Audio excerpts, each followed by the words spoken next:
depth. All right, going in. Saad's brought along some climbing gear so I can descend into the cistern. Since I don't have a tree or a pole to tie onto, I need to create an anchor point in the ground. First, we arrange the stakes in a pentagon shape to distribute stress on the anchor equally. After measuring the rope's length to the cistern, we hammer the stakes into the ground. Who needs trees? And I test the strength of my ground support. With harness and anchor in place, I'm now ready to head down into the cistern. Looks like some murky water. Here we go. Be careful, good luck. Thank you. As I descend into the mountain reservoir, I can instantly feel how precious rainwater would have been protected from the heat of the sun. The air is both cooler and more humid. I can feel the humidity already. Yeah, it's because this cistern is designed to prevent evaporation. Saad hands me a measuring stick to check the depth of the cistern. Today, most Nabatean-built cisterns are shallow or empty because the water channels feeding the reservoirs have either fractured or eroded. The precious rainwater simply soaks into the sand. That's pretty deep. After checking the depth, our best guess is that the interior of this cistern may be about 15 feet high and about 12 feet wide. So normally we would expect it would have been up to here, right? Uh-huh. So I can see the water line going around there. Yeah. Over 2,000 years ago, this chamber would have been brimming with water after a heavy rainfall. And is this a typical size cistern? Is this big or small? This is medium size. Medium size, really? The total capacity of this cistern is about 50,000 liters. 50,000 liters, okay. That's nearly 13,000 gallons. Saad tells me that archaeologists have discovered nearly 200 cisterns in and around Petra. Estimates put their total capacity at around 11 million gallons of water, enough to sustain 100,000 people annually. Do you think that these holes up here were designed for like a bucket system? Yeah, actually they used to pull the water out through using ropes and water skin. Saad explains that in ancient times, Petra's residents and traders would use ropes tied to sheepskin sacks to draw rainwater up from the cisterns. Large cisterns would have a wood pulley system fixed to the interior to more efficiently haul water up from the chamber.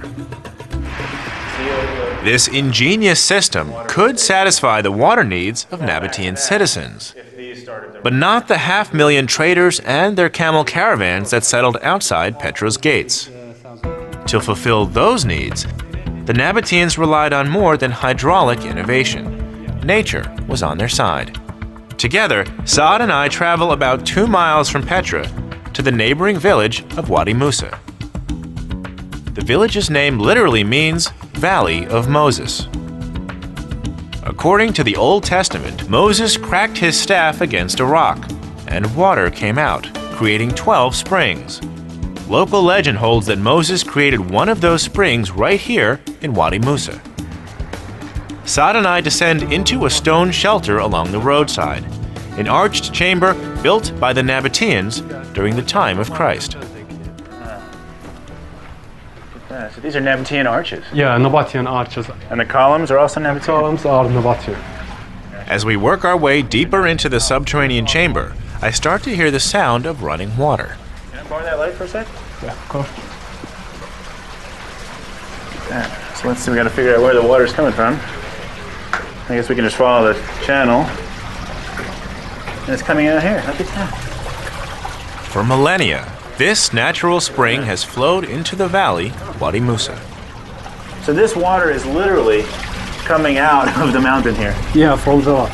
Yeah, from the rock. And according to local legend, it was this rock that Moses hit. Yeah, actually the local people believe that this is one of the 12 Moses springs here in the region.